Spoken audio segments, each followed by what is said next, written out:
Hey, I guess I'm live on YouTube for the very first time.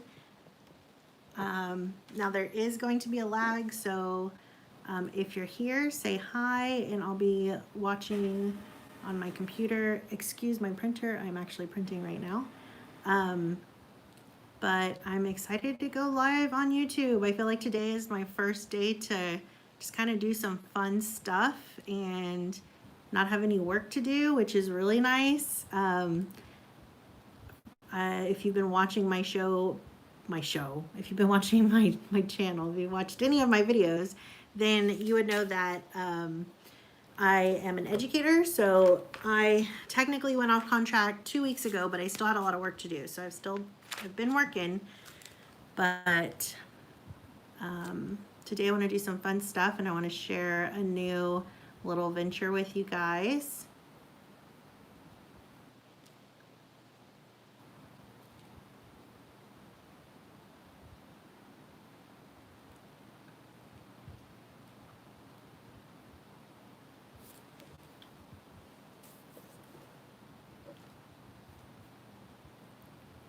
And I see someone's here, and I'm gonna try to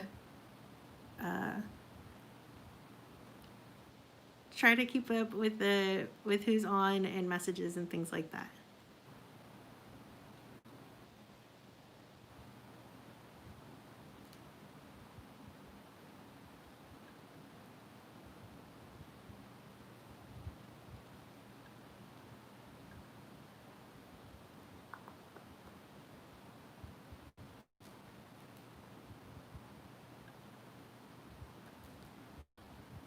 Hey, sister. Thanks for being here. Thanks for always being my supporter. Guys, if you know me, you know my sister is my #1 supporter. I can always count on her to be here and pick me up when I need to and just be cheering me on in the background. Thanks for being here, sister. And I think we have some other people on, and I'm being honest, this is my very first time. I've never done this before, so I'm figuring it out. Trying to see how I can know who's on. So if you're on, say hi so I can know that you're on. And your chats come in. I think there's a lag, so I'll try to respond as soon as I can. So yes, if you're here, say hi. But thanks for being here. And today I wanted to just give you a reflection on my past year on YouTube. If you're thinking about jumping into YouTube, I can tell you what I've learned to do, what I've learned not to do.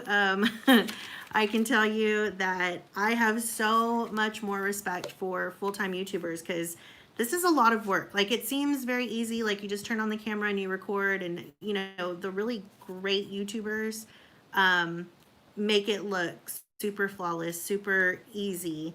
And the reality is, I mean, if you have the skill set, it could be easy, but it does take a lot of time. It takes time to plan out your content. It takes time to, you know, gather everything that you need for whatever video you're going to make. Like if you're crafting, it's very different to craft on camera than it is to just craft, you know, at home just for your own self or for gifts for others. Because when you're crafting, you can like just pick up whatever you need, and like I'm in my craft room, so I can just grab stuff.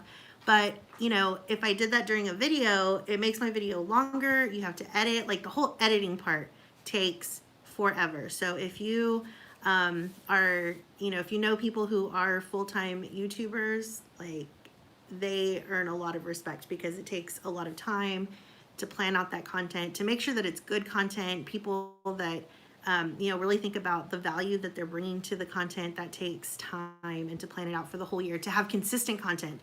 And that's the thing that I learned, was the consistency is really difficult for me. At first, when I started my channel a year ago, it was a little over a year ago, I didn't really have a plan. I was just like, I just want to record. I just want to make some videos. And I planned out what I wanted to do, but actually going through and making those videos and having them edited and having a thumbnail and promoting them and getting them out on your own scheduled time that you set for you, that's hard. That's difficult. It takes a lot of time. It takes a lot of self-discipline.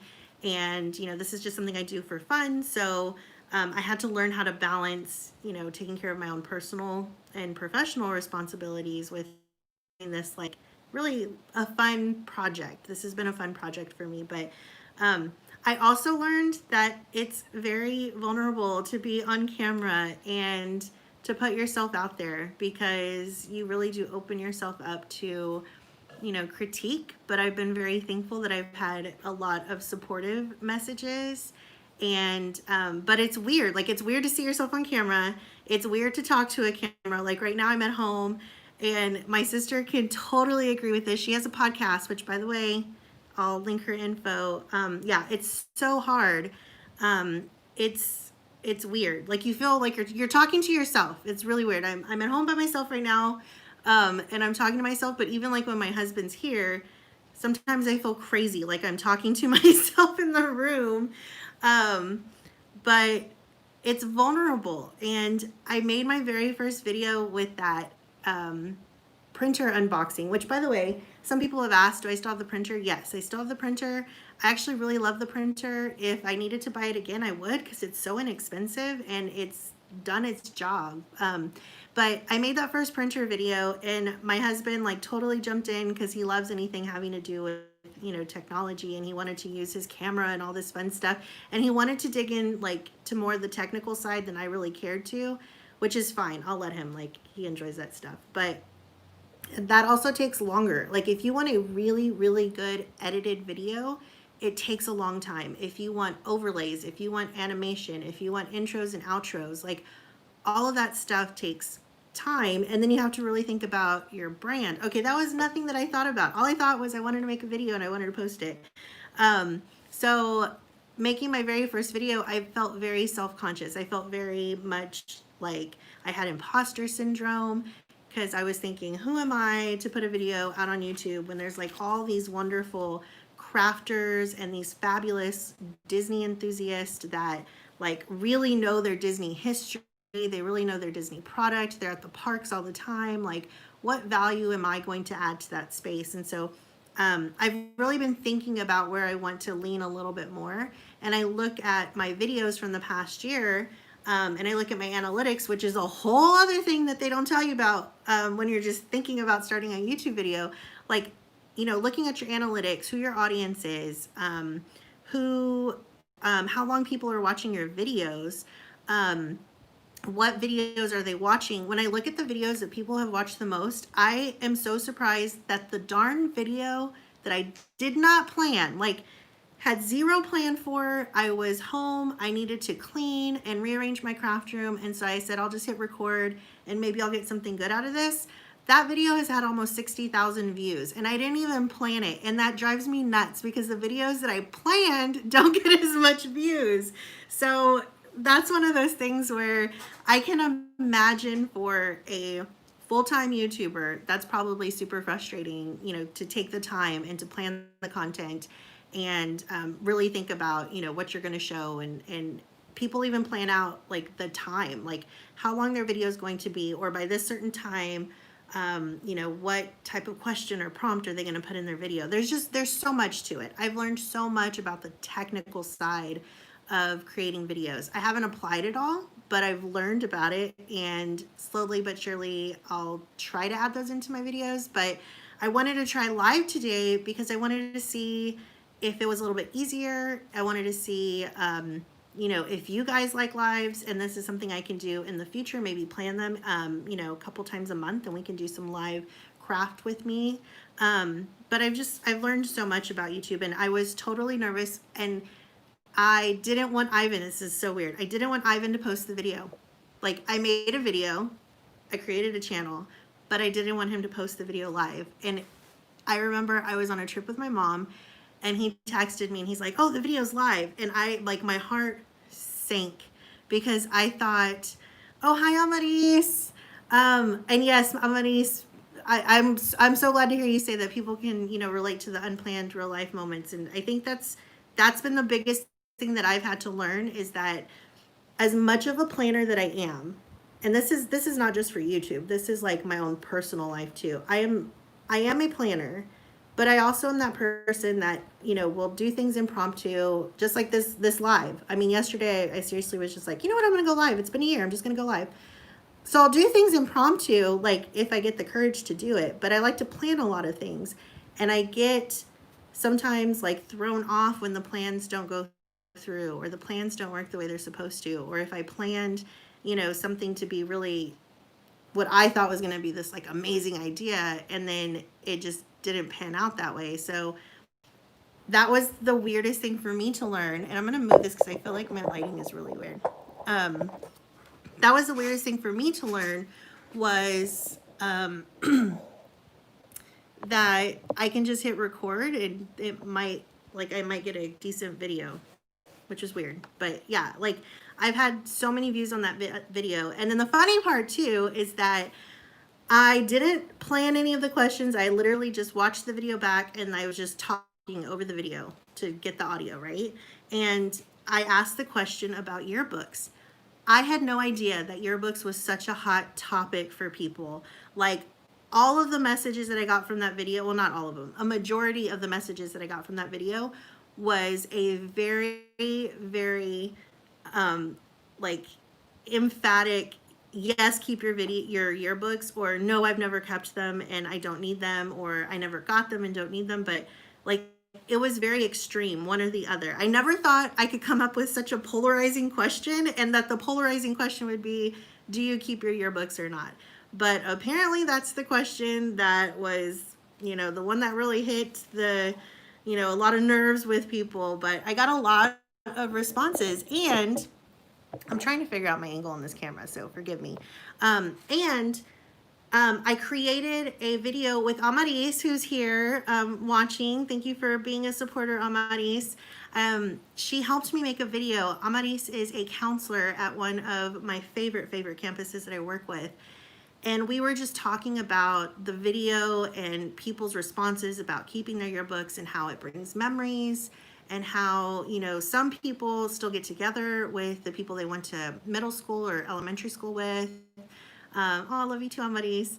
And, some people were saying that they wish they had their yearbooks, but they never had it because they moved, or they never had it because at the time they were in the foster program. So they weren't out of school long enough to get yearbooks. And we were really just talking about how yearbooks were just so special. And, for people like Amaris, who's a fellow crafter and scrapbooker, like, who we really love that memory keeping piece of it. It's sad for people who don't have their yearbooks. And even some people posted and said, I wish I had my yearbooks, but we had a flood or we had a fire in our house and the yearbooks didn't make it. And so we have a video that, man, it's just, 2020 just sucks, right? Like, there's no other word for it. It really sucks. We made a video before spring break, and I was really excited about it. Amaris was too. And it was the yearbook challenge. And the yearbook challenge was to challenge people to go to their local public school and to sponsor a yearbook for a student who wouldn't otherwise have access to one. And so we encouraged people to, talk to the administrator or talk to the counselor, because they would be the people in the building who would know the students who, would be the most in need of getting a yearbook and not having access to it otherwise. And so, we were really excited and passionate about that challenge, and it never took off. And I mean, it makes sense. We didn't go back to school, so it couldn't have taken off. But I'm hoping next year that we can do the yearbook challenge again, because I think even more so now, with us being, out of school, with the kids not being in the building, whatever happens in the fall, whether we go back virtually or in person or whatever, I think that, we're all going to appreciate the memories that we do make so much more. I think we're going to appreciate being together and, having that personal contact that we don't have right now, right? That we're relying on to have virtually. I think that's going to be so much more important, and hopefully that takes off next year. So keep that in mind. That would be something great. Like, if there was anything that came out of having this YouTube channel that impacted other people and it was the yearbook challenge, like, that would make my heart very happy. So hopefully we can do that again next year. But In addition to learning about like the technical side of YouTube, I also learned that sometimes like you just dream bigger. Like I started this channel, like I said, and Ivan posted the video, and I was so upset when he posted it. I was like, I wasn't ready. I tell you, like I was not ready. I didn't want him to post it. And I also, at first, I didn't want him to post it because I wanted just to have people who were like looking for whatever content I was posting to see who found me. Like I know that I have such a phenomenal support system that I know like my family is always going to subscribe or support or whatever I do, right? I wanted to know like who were the people who were really interested in my content and didn't know me and had like no skin in the game whatsoever and just wanted to watch what I put out there. So I didn't want Ivan to post the video at first, but he posted it and it was out of my hands. And looking back, I'm glad that he did, because if he didn't post it for me, hi, Virgie. And again, talking about my support system, my mom, my Aunt Virgie, my sister, Amaris, like I have the best friends and family, and I have the most amazing support system. And knowing that, I didn't want to share like my YouTube channel with my friends and family because I wanted to see who could find my videos and who wanted to watch them. But Ivan posted the video and it was out of my hands, but I'm glad that he did, because I think if he hadn't have posted it for me, it probably would have taken a lot longer for me to post it. And I've had fun making these videos, and I've made new friends making these videos. And I don't know if Laura's on here now or if she'll, log on later, but like Laura has been one of my top, viewers and supporters and a friend. Like we've kind of like become, email buddies. And so it's been really cool to meet people. And I honestly was hoping for like 10 to 20 subscribers. And I'm like, I was just flabbergasted when, hi Bridget, see, I have the most amazing support system. Bridget's here. Hi Bridget. I only wanted like 10 to 20 subscribers. I thought that was like all I would get. And I just couldn't believe when I hit 1,000 subscribers. And because I hit 1,000 subscribers, I can now be monetized on YouTube. Now, let's be real, I haven't made any money off of it, but for, if you're trying to start a YouTube channel, you're wanting to learn about it, like you do have to have 1,000 subscribers before you can become monetized. You have to, then you could add AdSense into your videos, and you have to get verified and all that stuff. And then when you have 1,000 subscribers, you can also go live on YouTube through the YouTube app. So that's why I'm going live now, and I haven't gone live before because I haven't been able to before. But I wanted to thank you all for subscribing, because it's been really cool to get comments and to make friends and to just see that this content adds value to people. I'm on I have a lot of different Facebook groups I'm part of, and also on Instagram, a lot of the planner pages, and it's been really neat to see people say like, oh, here's this video, or does anyone have a video that has to do with how to reuse your rings? And so it gives me ideas for content, and it's neat to share that with people and say, hey, you asked for this, here's this video, and to see people appreciate it. Like that's really cool. And I love watching my favorite YouTubers. Like I have some favorite YouTubers that if I had a chance to meet them, I would feel like I know them already, like because I watch their videos so much. So I think the YouTube community is really cool. And specifically, I love the planner and the crafting and the Disney community in YouTube, because everyone is so helpful. One of my favorite Disney YouTubers, Dream It DIY, she's actually here in Texas, and she's a teacher. And I messaged her one time, just commenting on one of her videos, and she messaged back and was just so kind and helpful, and was real supportive of my channel. It was actually when I first started posting my videos, and she was like, oh, good luck and things like that. So everyone's so kind and helpful.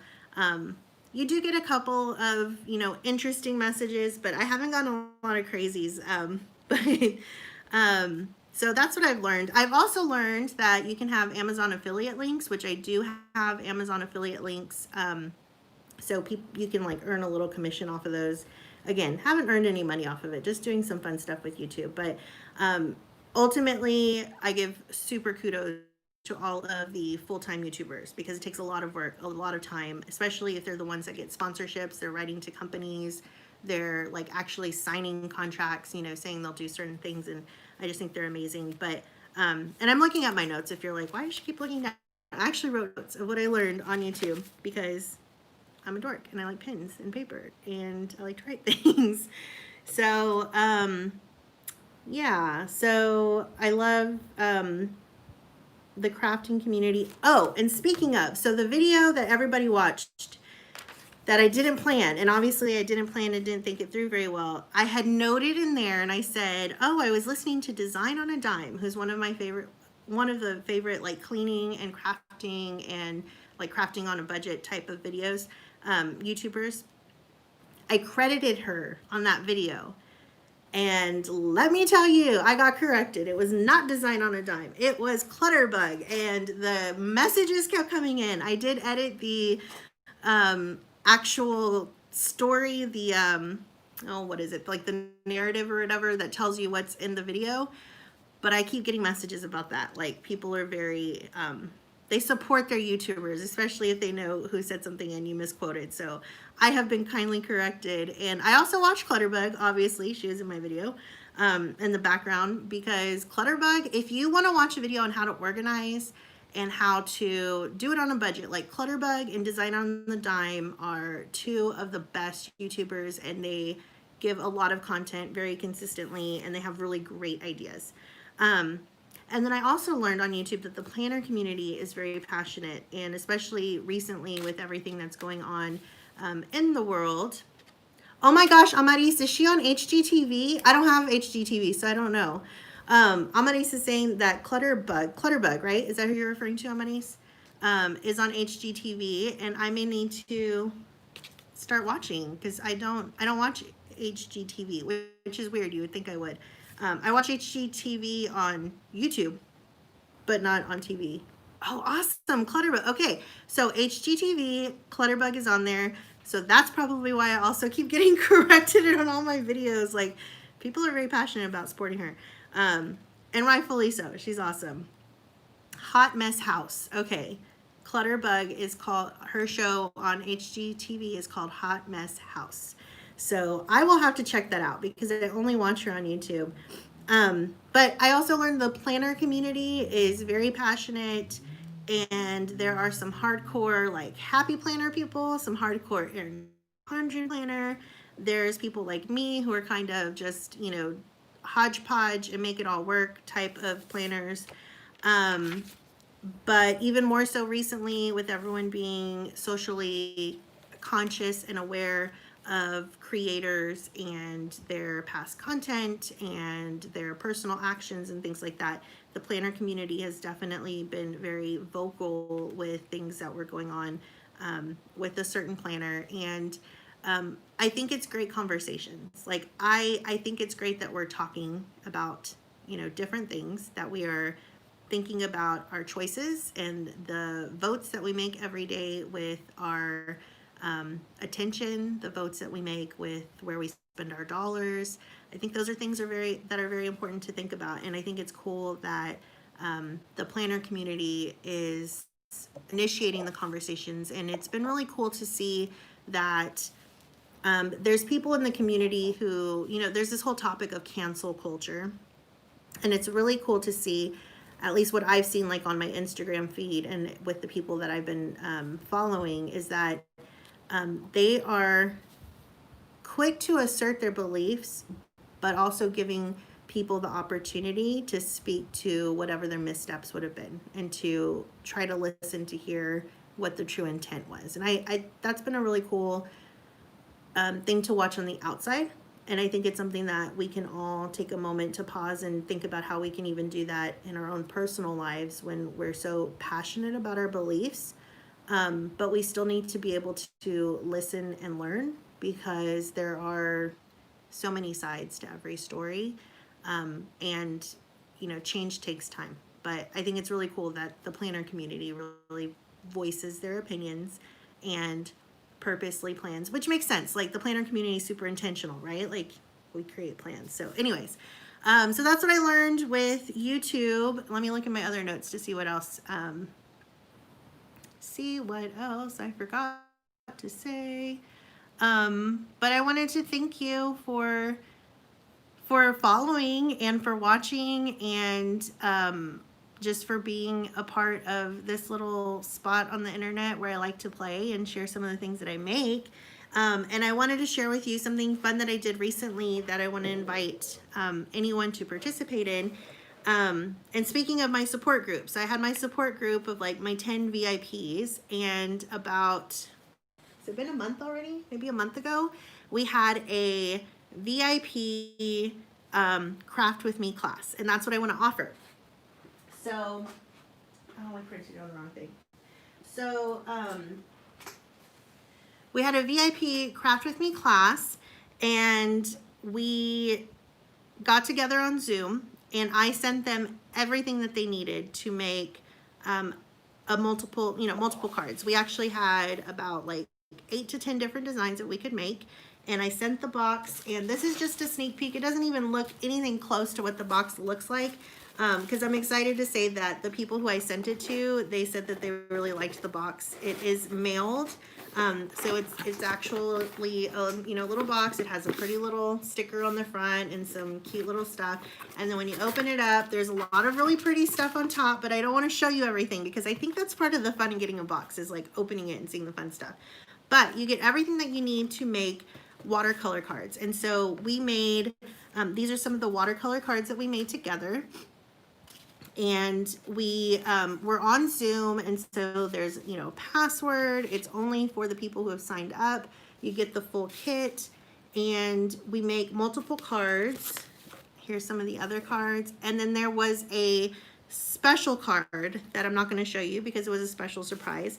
And there was also a couple of other special surprises that were in the box that I did not advertise because I want y'all to feel super special when you get the box. So you get everything that you need to make the watercolor card. So you get the watercolor cardstock. It's already pre-cut.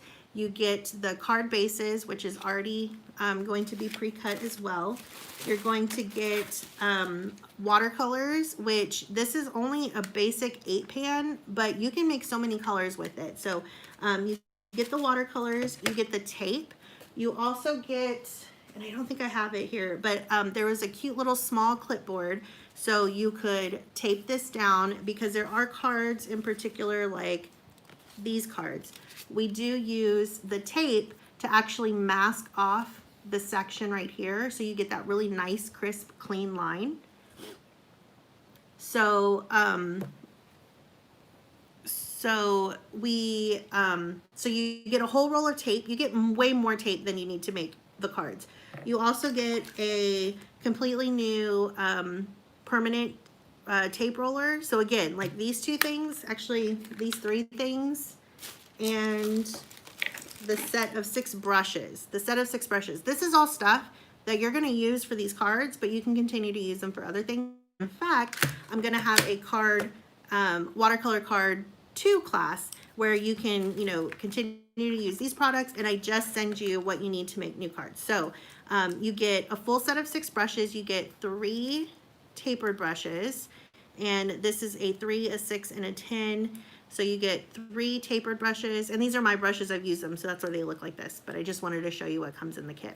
You get these 3 brushes, and then you also get a 4, 8, and 12 flathead brush, and we do use both the flat and the tapered with the cards. You also get a cute little bag with surprises in it, so I'm not going to show you everything, but basically what's in here is the pre-cut cards, and then the card bases, and some extra little stickers, and I'm trying to make sure that that's all that comes in it. I feel like there was something missing, but it was fun. We had 2 hours because we were on Zoom. I actually left the screen open so we could all chat. I had an overhead camera so people could follow along while I was or painting. Everyone was painting at home, and then when we finished, like as we made cards, people were sharing their cards, and it was really neat to see what people came up with, because like I just showed basic colors, or I pick pink because pink's my favorite color. I might pick pink for the cake, and then someone else picks a different color, or they put a different message, or like my friend Deborah actually sent me a picture yesterday of the card. We did this background, and then you can write whatever you want on there. She had painted this, and one of her counselors from her school was moving. So she took the card and she put a smiley face right here and a sad face right here. And she wrote, "Congratulations and we'll miss you." And I was like, oh my gosh, it's so cute. I never would have thought to use it that way.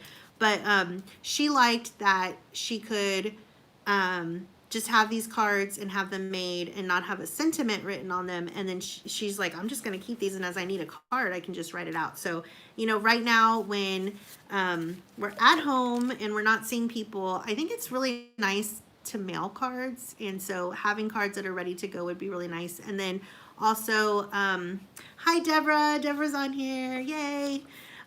So having the cards ready to go is really cool. And Deborah, like, you know, she called me yesterday. Deborah, do you have your other cards blank still too? I think she said she's going to keep most of her cards blank. And then Deborah had a really great idea, which is what I'm going to incorporate into this box. Because I did use my VIP people also as my pilot group, and I asked them. So Deborah says some of her cards she left blank. I asked my VIP group what they liked about the class. Was it too short, too long? It is a 2-hour class. They said it was just about the right time. So it's a 2-hour class. I included everything in the kit that they needed except for the cups of water and the paper towels, which, you know, they had to have on their own.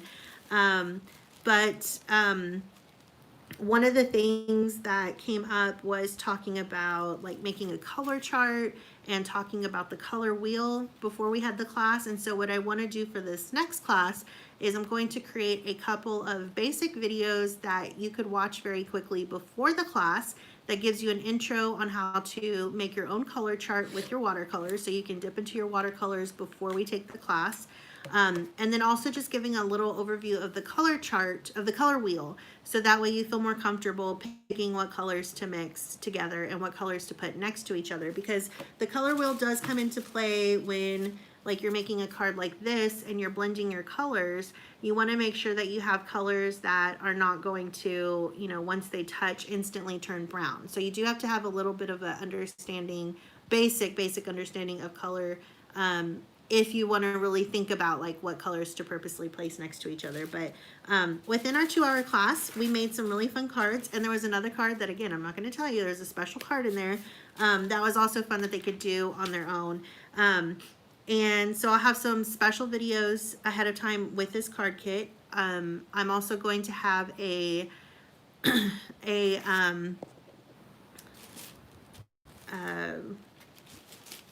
lost my train of thought. I'm going to have, oh, Deborah had a great idea. She had an idea of having a piece of paper that has a picture of each little card, and it's kind of like your planning page to where you can plan what colors you want to use, and then also who you plan to make the card for. So if you're wanting to, you know, really think about, before making the card, think about who it's for and what colors you want to use, planning that out. So I thought that was a super genius idea. So Deborah, thank you for that. And so that will be included in this next card kit as well. And then I'm also going to have probably like a separate Facebook page for people who take the classes, where you can actually post pictures of the cards that you've made. We can see cards from other people.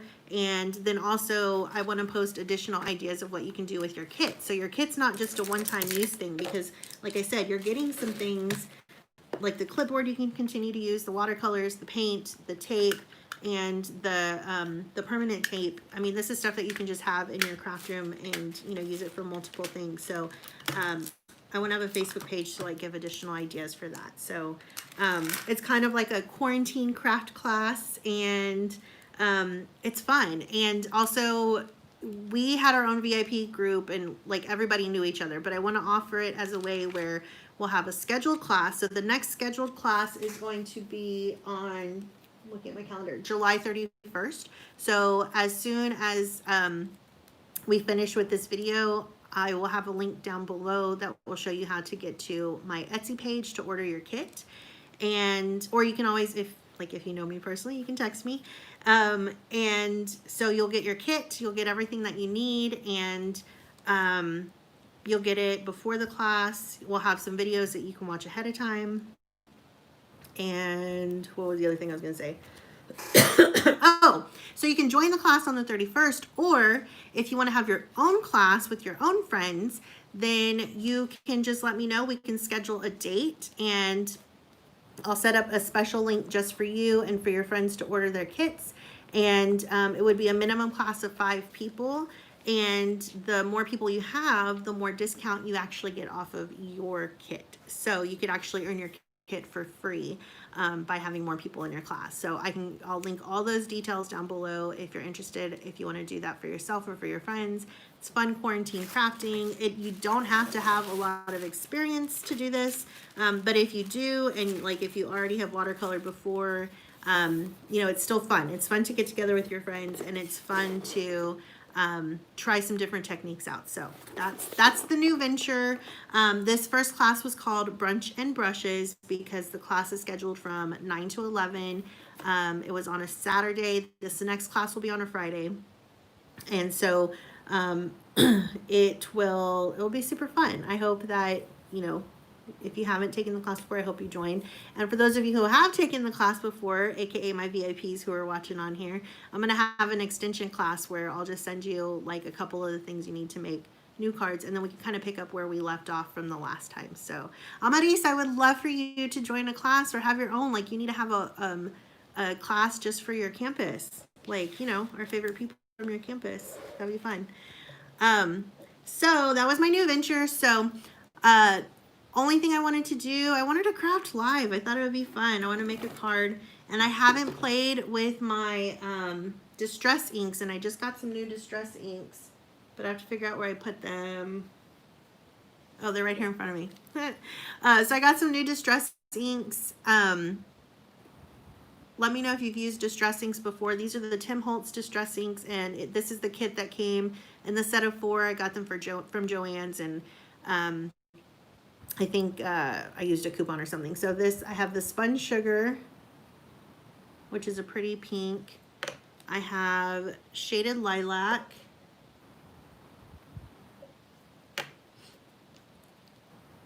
And Evergreen Bow. Amais, that's awesome. Yes, let's pick some dates and do this. And then Scattered Straw. So I'm going to use these, and I wanted to use some stencils. I haven't used stencils in a while, and then I wanted to stamp. And so I have, and by the way, I will have a new craft room tour video coming up because I moved craft rooms. My husband and I switched rooms. We switched right across the way, so you may realize that my setup is completely different, but so I'll do a craft room tour with that soon. So I'm going to move my camera so you can see from the top down view while I'm crafting, and we'll just keep chatting.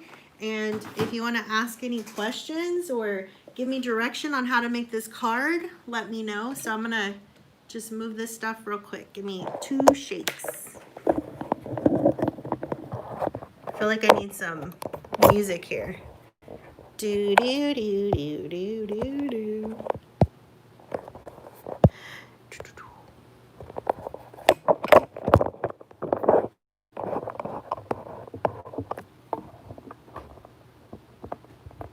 Okay, and I just realized I'm such a ding dong.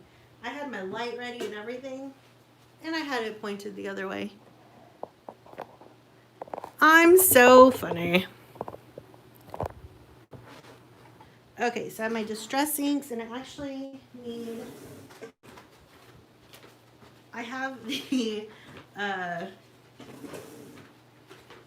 have this little mat that, you know, you use to cut, and I clearly don't always clean it after I use it, but hey, it works. So I'm going to use that. I've got my distress inks, and I also have the Tim Holtz, I think this is Tim Holtz, the little distress pads that you can use to put that on. And I have a couple of different stencils. I don't know what I want to use, so message me if you have a preference, but I've got this one. I think all of these are Heidi Swap. I want to say I got these on sale like as a kit and they all came together like this. I could be wrong, but this one has that pretty little pattern. I don't know if you can see that. Might be easier to do this. There we go. I think that's easier. Let me move my camera. There. So we've got this pattern. We've got this pretty rose, which is what I think I want to use. I think that's pretty. There's a chevron pattern. We've got this just striped pattern. The classic polka dot and a cross. But I think I'm going to start with the flower just to see what that looks like. So I'm going to start with the flower. If you have a preference on using any of these for another card, let me know. And I'll do that for you.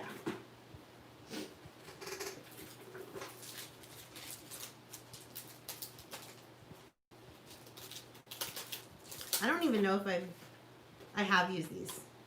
I've used these because I can see that they're a little used. I couldn't tell if I'd used these before or not. I haven't used stencils in such a long time, and I haven't made cards in a while besides the watercolor class. And I really want to get back into card making because for a while there, I had a ton of cards like already all ready. As I watch my videos, I learned that I don't enunciate certain words. Already had a lot of cards made, and I would make them and then I would actually have them placed in one of these little clear envelopes, and I have a container where I would keep them all together, and so you could see the card, and you could also mail with these. I've learned you can mail with these if you put your stamp and the label on a sticker on the outside, or you can put the paper on the inside with the info. But I had them already ready to go, and I used them. I used most of them, or at least the ones that I wanted to give away or who I intended them for.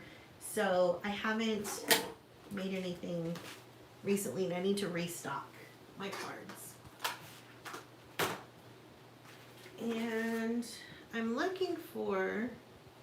I had some card bases like already cut and ready to go. I don't know where I put them.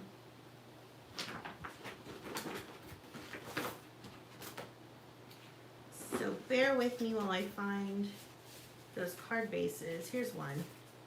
We'll go with that. I like these Tim Holtz distressings because you can do a couple of things with them. You could actually use these as watercolors. What some people will do is they'll actually, on their mat, they'll just put the ink right there and then they'll spray it with water. And in fact, let me just do that real quick. You spray it with water and it's a watercolor.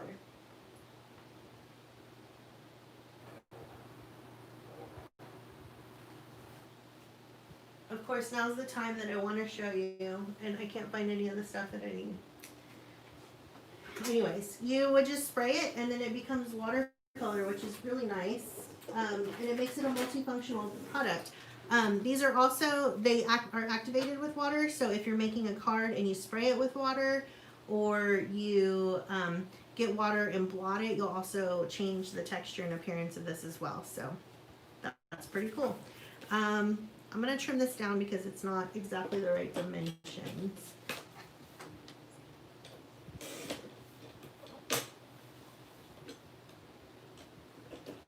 And I'm really loving my craft room setup because I have, well, besides the fact that I couldn't find my water sprayer, I pretty much have everything that I need right here. I have it set up to where my my trimmer is just right here to the side.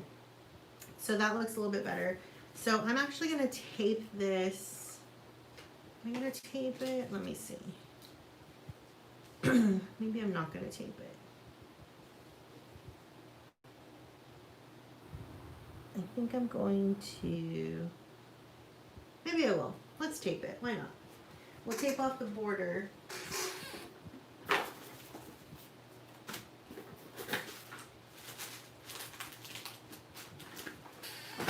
So I'm just going to use this masking tape to tape off the border.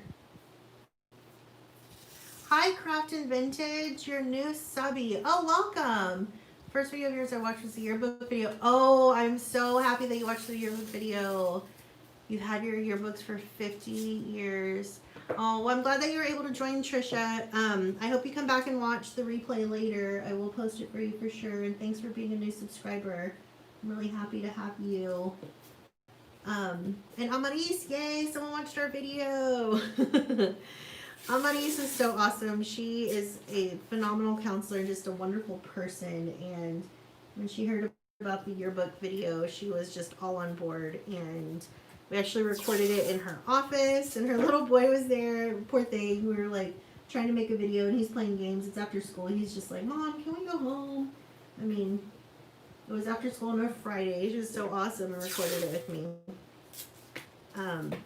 But yeah, I hope next year that yearbook video takes off because that would be really fun. Thank you, sister. Thank you for your support. We were proud of it. We really were. And it was really, like, we were excited about it, and we both kind of, got teary-eyed when we thought about the idea of people going in and sponsoring a yearbook, and the idea of a kid, hearing, like, hey, we got a yearbook for you, because Amaris works with the kids. She knows the kids who, they, the ones that wouldn't have access to things otherwise. I'm going to zoom in and see if this helps. Yeah, she knows the kids who would benefit from it, and we were just thinking about how cool it would be, and yeah, we'll do it next year for sure. So, if you haven't used these distress inks before, you just pounce it on here. They're pretty well saturated when you get them, as you can see here when you, when I place this off on the edge. They're very well saturated. And I've heard that it's a good strategy to start on the outside and move in so you don't get harsh lines. And let me just show you.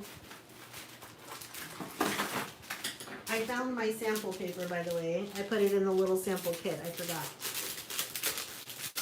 So with this, you could pounce it just straight on there, but you'll see those lines, which actually this is kind of cool right here, just to do this. You know what? I'm going to do that. I think that might be a cool card. When you do get the color on your little stamp pad, most people will have a fresh one to change colors, so that's what I will do now.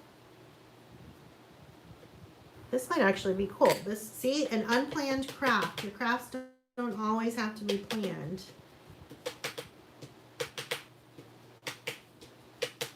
I was just going to show how these work. These colors are buildable and they're blendable. So you can always go back in and add more color, or, just keep stamping and it, you'll get less as you go. This is actually cool. I was not planning this look, and I think it's kind of neat. It kind of looks like, you're looking through a lens, and it's not focused yet, looking at glitter or something. That's kind of neat. Now, the only thing is I don't have enough of the round pads to use on all of these, so I think I'm gonna contaminate. I'm just gonna have to go for it. Okay, this one didn't get as much. Okay, this one's definitely lighter, and you have to build that up. But it's still very pretty. I think this is cool. Although I'm feeling like there's just not much ink on here though. It's in there. Now these, you can also buy the refills, so you can actually just directly put the ink onto the pad to resaturate it. Oh, Amaris, you've never used distress inks? These are great. And I was actually thinking about doing a distress ink class and having it as one of the boxes. So in the box you would get like a 4-set like this to start off with, and then also see if I can get a craft pad for everyone, and then some card bases, and yeah, playing with some strategies. I was thinking that would be a fun class. So let me know if that's something, Amaris or everyone else who's watching, if you think that might be a good next class. I feel like this sponge sugar is just not as deep as the other colors, but I still think it's kind of cool. So I'm just going to leave that. let it dry, and after it's dry, then I'll stamp it. But for the stencil, my plan was just to stencil in with different colors, and we could also just use a plain stencil, and I'll show you what that looks like. And then I'll also show you, I'll look for my water sprayer again, because I'd like to spray water on there to show you the effect that that gets. So starting off on the side and then coming in with the color. Now you can see the color a little bit better than when you just pounced it straight onto the paper, but you can see the color on there. Hopefully you're able to see that. Let me try to zoom in and see if that helps. So hopefully you can see that color, and as you can see, you can build it up. So if I went in with more color, you can really build up that color.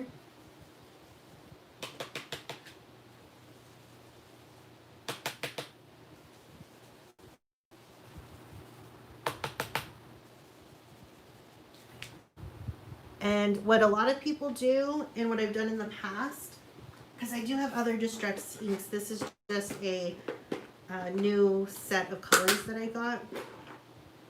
Where are my distress inks? What I do with my distress inks typically, and I thought they were in here, with these is just placing the pad right underneath in here. So the next time you need to go back and use it, you can, when you're switching out your pad, you can actually just go in and pick it up, and you're not getting that ink, because you can see the ink is going to go wherever, you know, whatever it touches, it's going to add the ink. It's water-based, you can always wash it off, but having it in here is a nice way to store it, and then you have it with the color that it goes with. So that's what a lot of people will do with these. They also sell these distress inks in a larger size. This is just like the little sample kit that you can buy. They have little sets of 4. I don't know exactly how many they have, but they do have them in little sets. But they also have the larger distress inks. And just to give you an idea, let's see. Okay, here we go. Here's my distress ink. So here's like my 10 of other distress inks that I have. And this is a Tim Holtz 10 that, you know, he made specifically to hold the mini distress inks. And so I just keep them in here, and you can see I keep the little tags underneath, or the little pads. For a while, I was storing these on my desk without the pads in them, and I had them stacked on top of each other because they do click in together. And so I just wrote the names on the side so I could see what color it was. And I also did that for the larger one. So this is the larger full-size ink pad, and you can see the difference in size there. There's a huge difference. And it's really just based on like how much you think you're going to use the color. And here's the pad that came off. There. There's the lid. It just depends on how much you're going to use the color. They last a really long time. I've had these forever. So yeah, I just wrote the names on the side, and then I keep the pads underneath here on these as well. When Tim Holtz first came out with these, they only had the square, and then they came out with the circles recently. And recently, I mean like last couple years.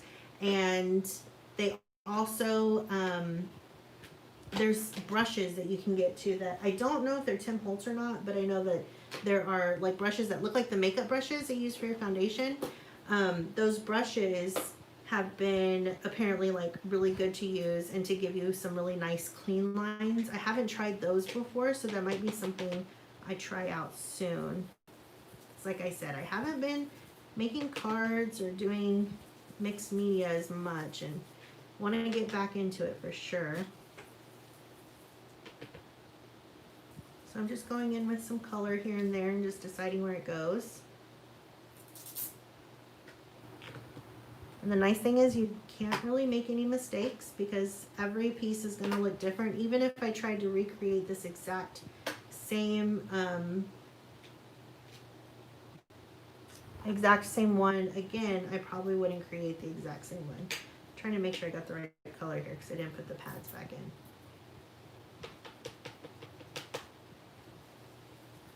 And here you can see like I pressed straight onto the paper so you can see that line. So I'm going to try to blend that out a little so it's not so harsh. but I think it's going to look a little harsh because once the color's there, it's kind of there. But like I said, I can go over later with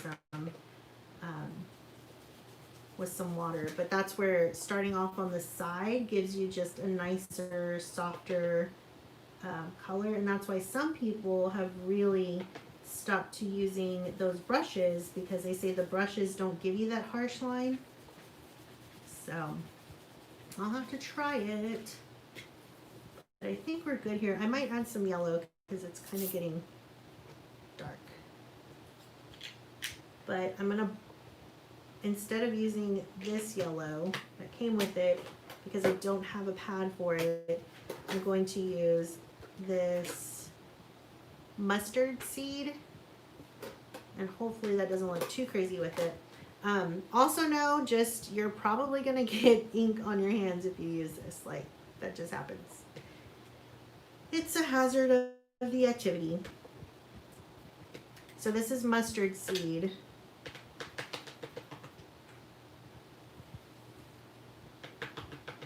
And these I've had forever. So you can see, I have never re-inked these. So you can see how vibrant the color still is. I still have plenty of ink.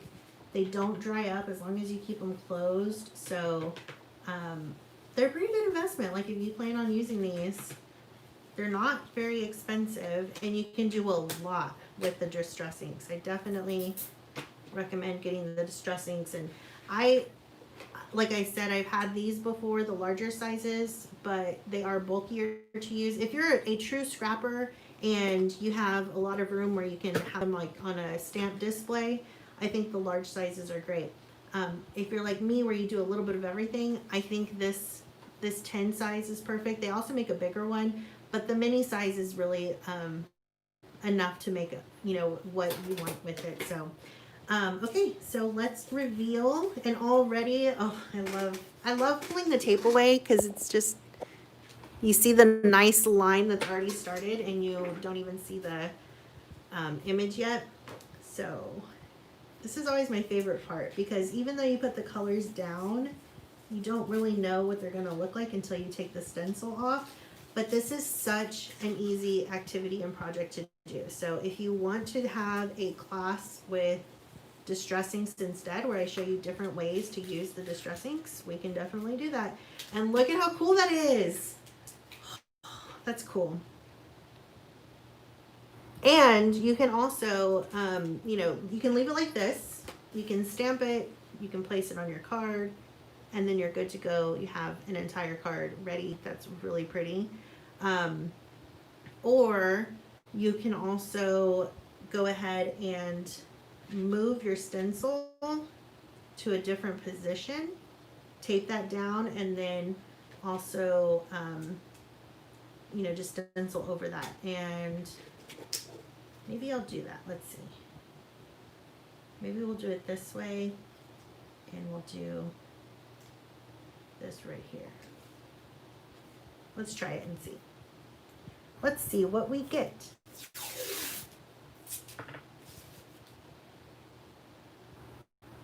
I'm going to try to keep the same line. I may not get exactly the same line, and that's okay. But this tape I've had for a while. This is the tape that you get in your watercolor kit, and I've used it for like probably 4 or 5 other sets of cards before the watercolor kit. I still have tons of tape, so I feel like the kit is a really good value, because you're getting the materials that you need. You're getting a 2-hour personalized class where you can get feedback on your crafts, and you can get one-on-one help. And then you also get to craft with your friends, and you get some really cool materials and techniques. And then if you wanted to go back and remake anything later on your own, you already have the watercolor, the brushes, and stuff like that. And you just have to get just more paper, really. And yes, I'm going to use these, blend very well. And Deborah, you like these. I think you would really like to do these, Deborah. Yay, Bridget, you want to do this class? We'll totally do a class. That'll be the next class. I'll set that up. So let's see how this looks layered. And I think it's going to be pretty cool. And I'm going to try to make sure that I'm getting a different color over the original color. So wherever I had, like here was the purple before, so I added more pink. So that way you have that contrast. This sponge sugar is really, really light. The way it looks that it comes off, and even the way it sits here on the pad. It's not bad, it's just really light. It's different. Let's see. I'll do some of this evergreen. I hope that doesn't look horrible. We'll find out.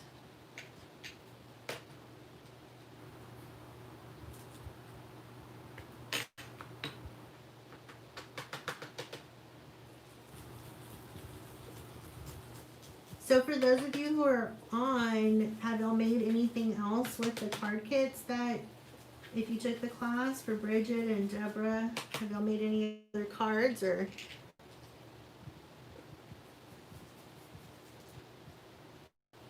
Let me know if you have.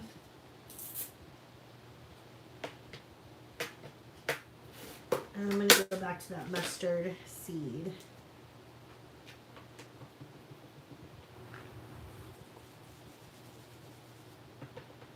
And guys, I haven't tried this myself before, so I don't know how it's going to look.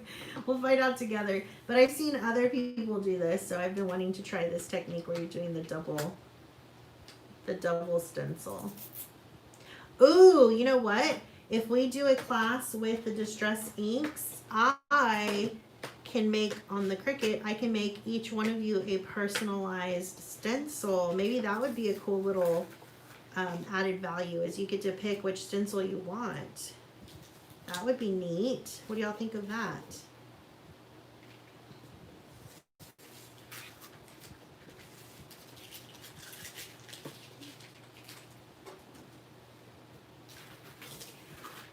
And I am going to wipe off the stencil itself. I usually keep baby wipes because it makes it so easy to clean not only the stencil but also the pad, which I don't always do a great job of when I'm working with acrylics, which is why it's dried on there. But if you don't wipe it up, you will, the ink will stay there and it'll, you'll get it on whatever else you put on here later. So just keep that in mind. So here's the double stencil.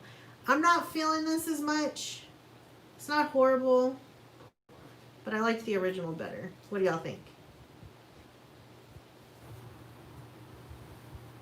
Angela asked, can you do a custom stencils like for a personalized private group, i.e. my Betty logo? Yes, sister. It would have to be a stencil. Here's the catch though, like there has to be little connectors for the stencil. Otherwise, if there's too many, like say you have a letter A that has the little section that goes in the middle, you'll have to place it yourself, which you can totally do, but that's a different thing. Or Riley, Bridget wants a picture of Angela's dog, Riley. Yeah, we can figure it out. We'll play with it. We'll see what stencils are available. But like this, you can see everything is connected on the stencil, so that's what makes it really helpful just to place it down together.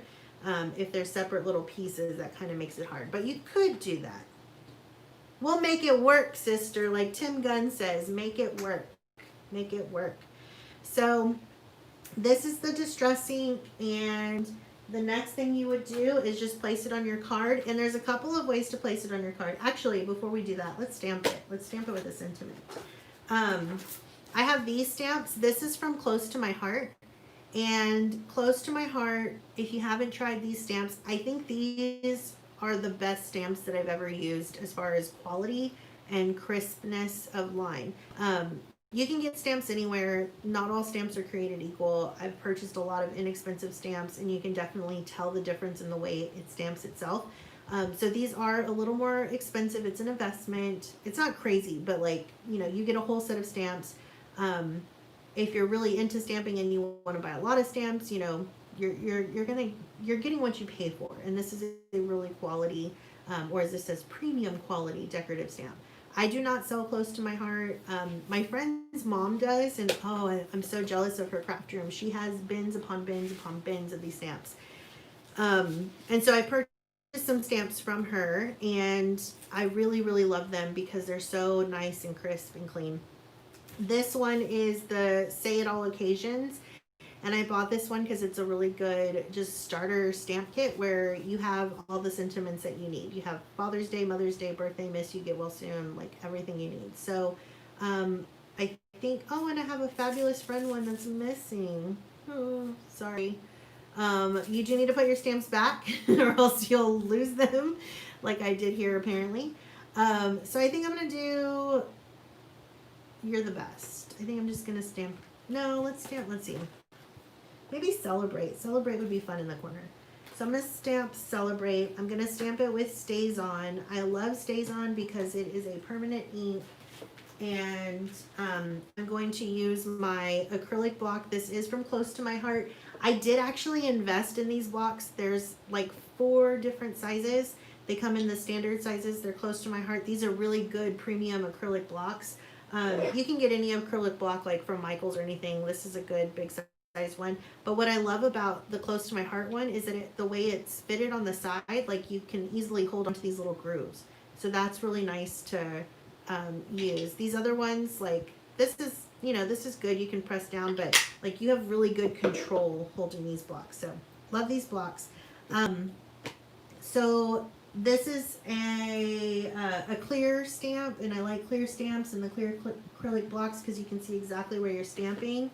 And so with the Stays On ink, this is also an ink where you could buy the refill and just resaturate the pad, but I like to stamp the pad onto the stamp itself instead of the other way around where most people will stamp onto the ink pad. This makes sure that you're getting it evenly on your stamp, and then if you have a bigger stamp, like there's some stamps that are like whole page sizes, that's the way you would get ink evenly on the entire stamp. So I always stamp the stamp itself with the ink pad. And then again, I love the clear ones because you can actually see through. You want to give even pressure. You don't want to press too hard. And then it's nice and clean. And I actually I didn't do even pressure on this side, but I think it still looks really cool. Because it's clear, you could go back over it, which is why I like clear stamps instead of block stamps. Because block stamps you can't see through. So I'm going to try to do this, but I got to get right on top of it. I'm probably going to mess it up. We'll find out. Yeah, totally messed that up. Not horrible. That's okay. I could still use it. Or if I wanted to, I could actually get a... Let's do that. Let's get a piece of... Ooh, let's do that. Let's stamp onto this. We're going to fix it. We're going to fix it, guys.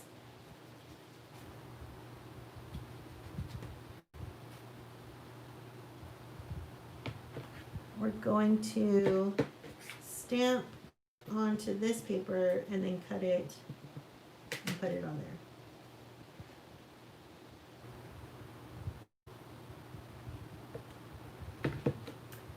And I'm just going to take it to my trimmer.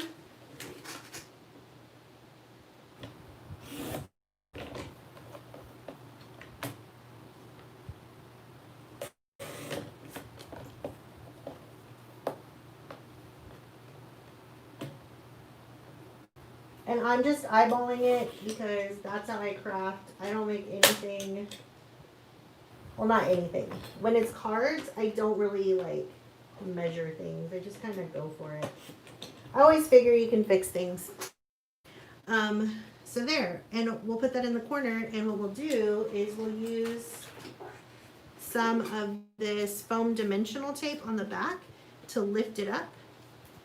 And it's going to totally look like that was my original intention in making this card. And these are my Tim Holtz scissors. These are my favorite scissors. These are great craft scissors because when you cut through things like this that have adhesive or anything, it doesn't get stuck to the scissors itself.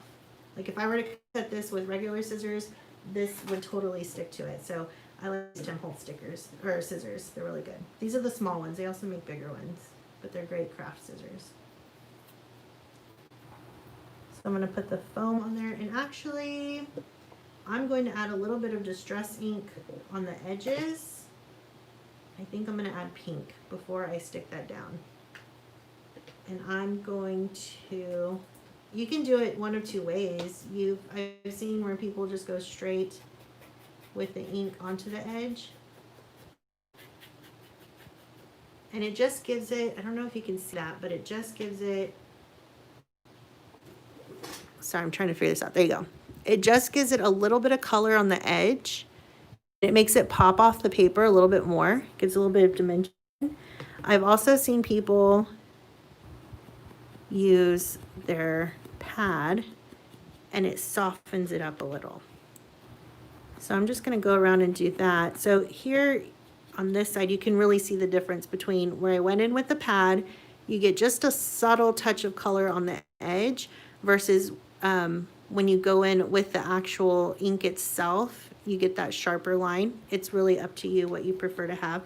Since I started it with that line, I'm going to just go ahead and end with that line and do that on all sides.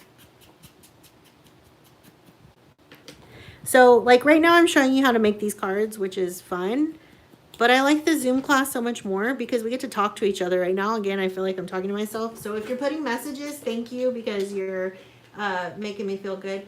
Deborah said you can handwrite in cursive behind the stamp. Oh, Deborah, that's a good idea. That's a really good idea. And my mom says I need a Misty. I do need a Misty. My mom has a Misty stamp.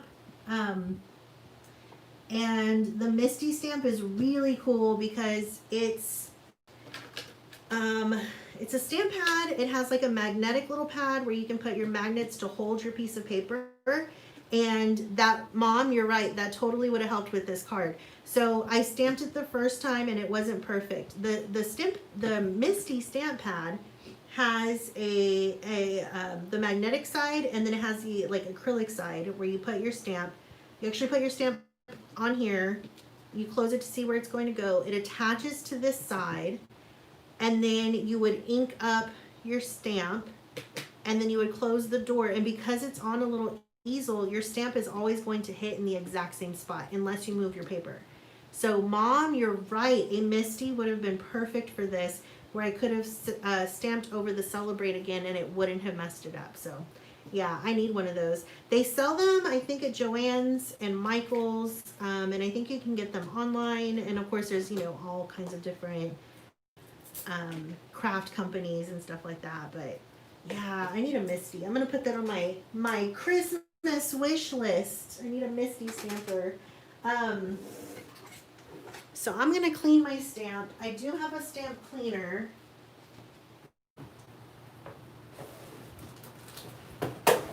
So they do sell this Stays On all-purpose stamp cleaner. And then I have this little Recollection stamp cleaner. You don't need this stuff. It's nice to have. You don't really need this, really. Like, you don't. You can use a paper towel. But this does help to get it a little bit cleaner because it has these like fine little hairs in there. But this you do want to use if you are using Stays On, because the Stays On ink, like I said, is permanent. And so if you don't clean it, you're going to have that stuck on your stamp. It's not going to make a difference with, you know, your future stamping as far as like coming off, but over time, if you have enough ink built up on here, it's going to change the crispness of the stamp. So I like to, you just place a little bit of this on there, and then you wipe off the excess with a damp cloth, or on here. You can, you know, repeat that a couple of times. So what I like to do, just come in here and clean it first, and then I'll wipe it with my towel. And you can see it's not going to get everything off because it is a permanent ink, but it's going to get off the buildup. So it helps to maintain your stamps over time. And it got a pretty good amount off. And then you just put your stamp back in its little spot. And you can see it's stained, like it's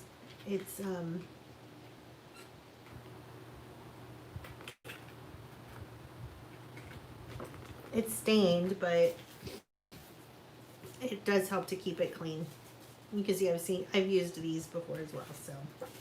So there's one card, and I really want to find my Misty to show you how to use the water on here.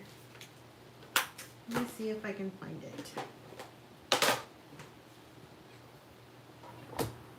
And it's so funny. I cleaned before crafting with y'all live, and I already feel like I'm making a mess because everything is out. It happens when you craft. It happens. Oh, so let's put this on the card. And you can put this directly onto the card with your tape, or if you wanted to, you could also use some foam tape to even give this even more dimension.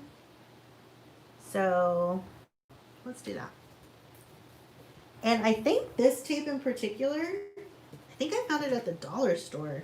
The Dollar Tree has really been up in its game as far as the crafting materials that they're carrying. And I want to say I got this. Yeah, I want to say these all came together. So you got like 3 different widths from the dollar store. So crafting doesn't have to be super expensive. It can be. It totally can be, as my mom and I have learned when we've gone to our crafty shows. We've gone to crafting conventions and we tried to use some of our old stuff, and then we got to class and realized that they told us to use particular products for a reason, and we immediately had to go out to the fair part and actually buy more stuff. Amaris says a messy craft room is a productive craft room. Amen. My room was real productive until today. It was messy. I cleaned it up because I was like, if they ask to see organization or something, then I should semi-look organized. So let me make sure. Okay, here's something I've learned too. Always check your card to make sure you're putting it the right way, because I put it on the wrong way before. And my friend Leslie, we made cards before, and she made the most beautiful cards, only to realize that she had made it upside down on the card. So there's the finished card. It's got a little bit of dimension because we added that foam tape in there. And we added the foam tape down here. And Deborah, I wish I had seen your message before I started doing this part. Yeah, you can totally write celebrate handwritten over that. That would be really pretty. And let's see if I have enough room. Let's do it on here just to show what Deborah was talking about. Because Deborah, I think that's a really good technique. And I want to make sure that I'm also doing it the way you were intending it to be done. Tell me if this is what you were thinking. So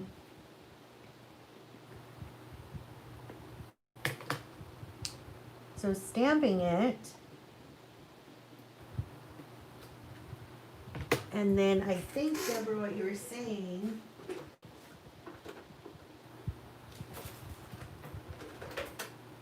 let me look for a black pen.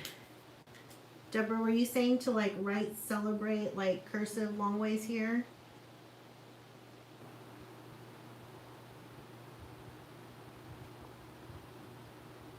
I don't think that would work out for me. Is that what you're thinking, Deborah? I don't know. I don't think I made it cute. I also need to work on my handwriting. Amaris, you need to teach a class on how to do calligraphy. Amaris has the most beautiful handwriting. Oh my gosh. And she does like legit calligraphy. You could totally teach that class. Amaris says maybe with a metallic pen. Oh yeah, that makes sense, Amaris. That's a good idea. Only thing is my metallic pens are like kind of thick. So I think if anyone could have made it work, it would be Amaris, because yeah, she's got really pretty handwriting. I like the idea though. Deborah, is that what you were thinking? Yes-ish. See, and this is why I like the Zoom class so much more too, because we can talk with each other. I appreciate the chat, I do, because otherwise I feel like I'm chatting to myself. But talking with each other and showing each other is really fun. So anyways, so there's that card, and I do want to challenge myself to find out where I put that spray, because I think you'll really like the way this looks with the water. I do have a spray, it's a Tim Holtz spray that works really well. but I may just use, I do have these mini misters. And if you're wondering why the mini mister looks dirty, it's because I actually used some gelatos and made some colored water, colored spray. And I can show you how to do that too. But let me fill this up with water, and I want to use this and show you how you can use these distress inks as like a watercolor.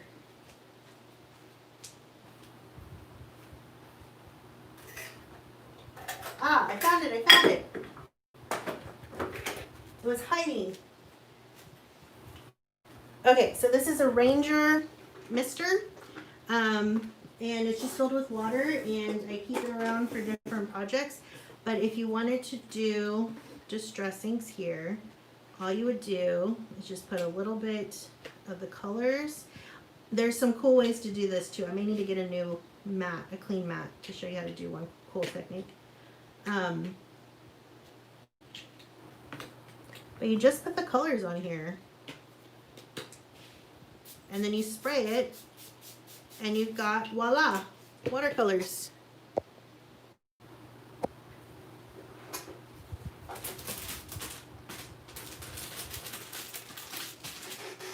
You've got watercolors, and I've seen where you can even, let's just do this. I kind of did this backwards, but we'll do it. Where you can just press the paper straight onto the color.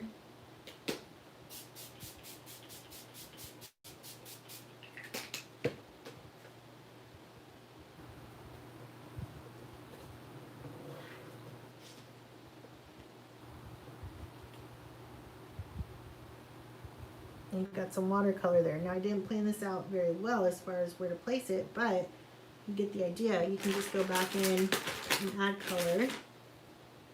And I'm going to take up a little bit of color here.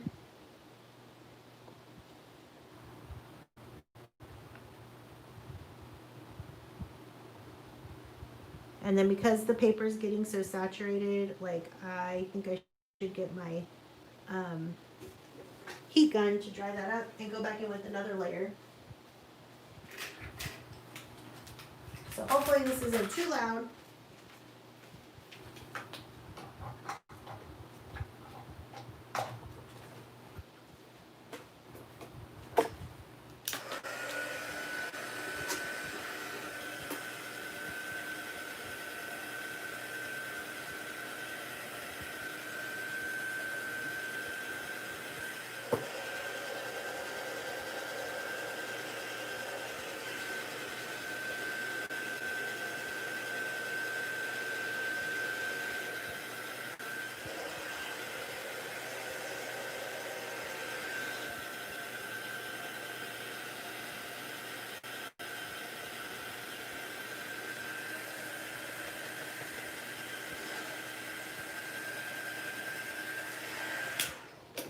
You can even go back in like with the paper or with water and pick up color. I've seen where people will, just doesn't seem like a lot. I've seen where people will go in and spray color after they've like done the stencil.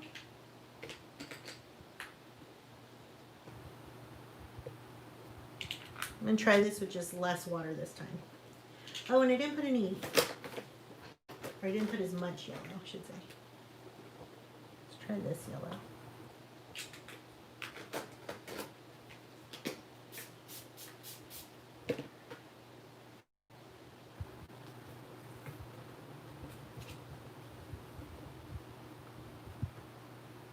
There, we've got more color. So if you liked the way it looks, you could use it, or you can even just stamp it, and then the water, it moves. You can let it move where you want it to go, or you can just let it go wherever it wants to go.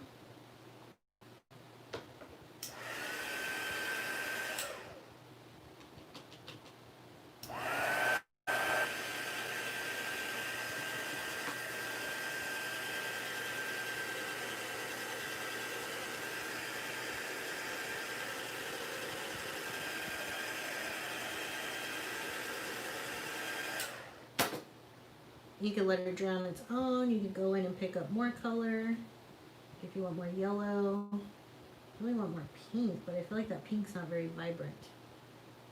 So yeah, it becomes a watercolor essentially. Or if you wanted to go in with just a brush and paint with that, you could too. Because it basically has just become a watercolor. So you can add your color wherever you want. So just some fun things to play with. They're just very versatile. You can even go in with the paper towel and pick up some color, kind of give it a little bit of texture, but I think they're fun. The distress inks are easy to use. They last forever. They're not expensive. I like them.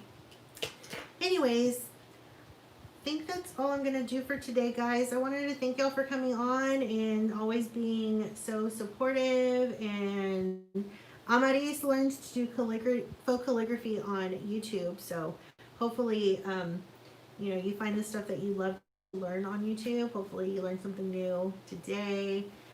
If you want to do the class, let me know. And I'm going to link that information down below after I post this live. And I'll be on Etsy, or you can just text me, Amaris. So thanks, guys, for your support. Thanks for being a part of this channel. And we'll see what we make next. Take care. Bye.